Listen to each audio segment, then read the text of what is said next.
Planned Parenthood. Judge blocks provision of law that strips Medicaid funding for Planned Parenthood affiliates. Judge's order lifting the funding ban applies to 22 states and D.C. Planned Parenthood hailed the judge's decision. Again, this is based on that one big beautiful bill that basically said, Planned Parenthood, if you do abortion stuff, we're not going to, money is fungible. We are not going to fund you doing, Medicaid stuff because it's just keeping you alive. No pun intended. It's keeping your business alive, and we don't like your business. That is a decision as far as, who we fund and how we fund and who qualifies for funding. That seems to be full. If you just look at it from a constitutional standpoint, it's fully within the power of the purse granted the House. And in a broader sense, the legislative branch. But it's got to start in the House. So they passed this, said, you guys can't have money. And of course, this judge said, oh, no, you can. Federal judges again blocked a provision Congress passed in July that stripped federal Medicaid funding from Planned Parenthood affiliates, ruling that the language likely places an unconstitutional burden on states to apply vague criteria about the scope of the ban. I don't think it's vague criteria. I think it's probably pretty obvious, which is why Planned Parenthood is suing and your Joe Schmo other providers aren't, because it's apparent who it applies to. It applies to these guys who want their money. Let me rephrase that. They want our money. U.S. District Judge Indira Talwani issued a preliminary injunction prohibiting the Trump administration from requiring states to figure out which of their health care providers are covered by the ban and stop funding the non-abortion services the clinics provide to Medicaid patients. First off, Talwani's Obama appointee. Again, in theory, that shouldn't matter who appointed them. They should be, following the law. In reality, it very much matters, 95% of the time. And is it really an undue burden for the federal government to set rules and then say, hey, you've got to vet these people. You got to make sure you're giving the money to people who are allowed to get it and not to people who aren't allowed to get it. Seems like a pretty dang basic function of the government, but not for Talwani and this I love. So this is the second lawsuit. There was another one that was filed by its Planned Parenthood's national organization and its state affiliates from Utah and Massachusetts and an independent network of clinics in Maine. Talwani also handled that lawsuit, shocker, and granted a preliminary injunction there. First Circuit Court of Appeals put the ruling on hold in September, so that's still not happening.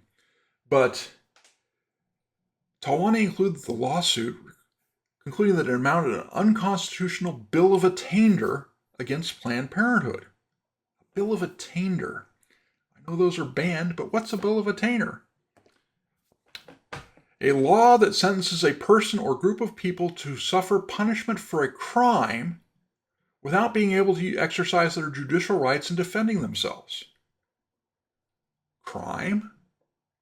What crime are we talking about?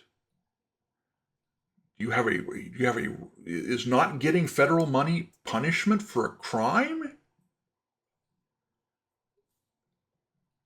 You have a right. If Congress passed a law tomorrow saying that Hoystory on Air is to receive, let's just say what the Jews allegedly owe me, $14,000 an episode to broadcast.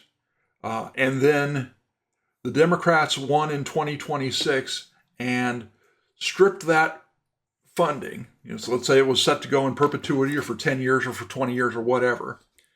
And the Democrats take over and strip that or pass new legislation saying Hoystory on Air does not get that $14,000 an episode. Is that all of a sudden a bill of attainder? Do I have a right to taxpayer dollars? I don't think I do. Republicans in Congress, give it a shot for me. Appreciate it. I'd like the cash. It's an absolute joke. The other thing with this, and it shouldn't surprise us, considering that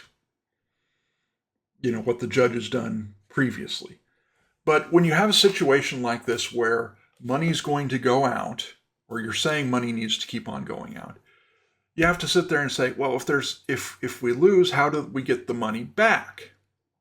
And the answer usually is you can't get the money back. So what they'll do is they'll say, hey, they've got to put what's the term? Bond. They have to put a bond in, and they did this with Trump with his before he could allegedly appeal that verdict in New York about it's going to get overturned. It's bad law. It's an absolute joke. The state government, there are all sorts of problems with it. But the state of New York was saying, oh no, you've got to put up so many $100 million bond just in case you lose.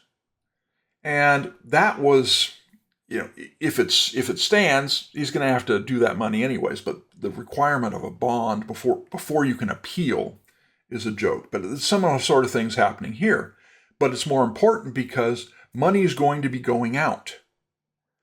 If this ruling stands, money is going to go out. They're going to appeal, and say the appeal gets heard 3 months, 6 months later.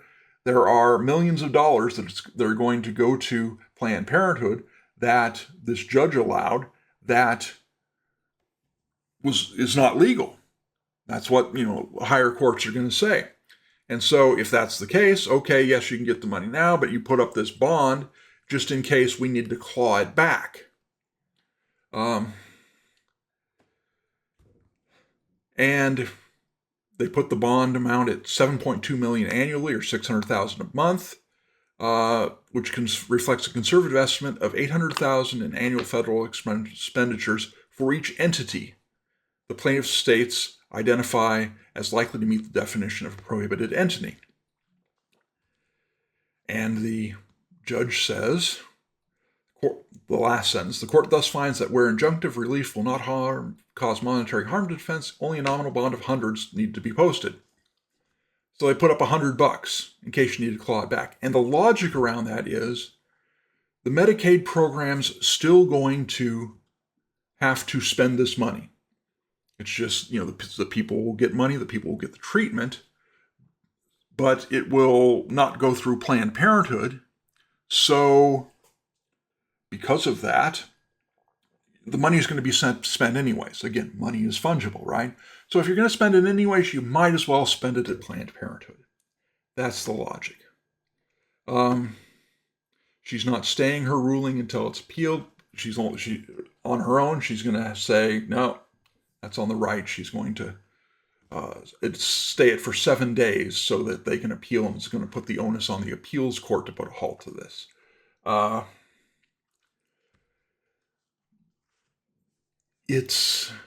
There was another story I was going to get to today. I didn't. There was a hearing before the United States Supreme Court, and I'll get into this in more depth in a day or two maybe, because the state of New Jersey wanted the donors of some pregnancy resource centers in order to kind of threaten them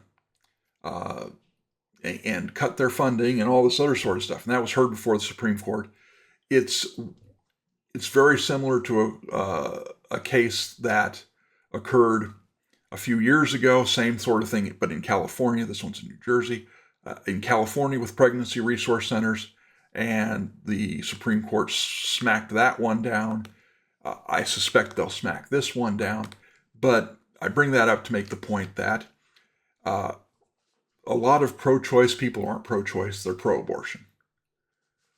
They do not want women making the choice to have the baby. And this is part and parcel of that. Thanks for watching this clip from the Hoystory On Air broadcast.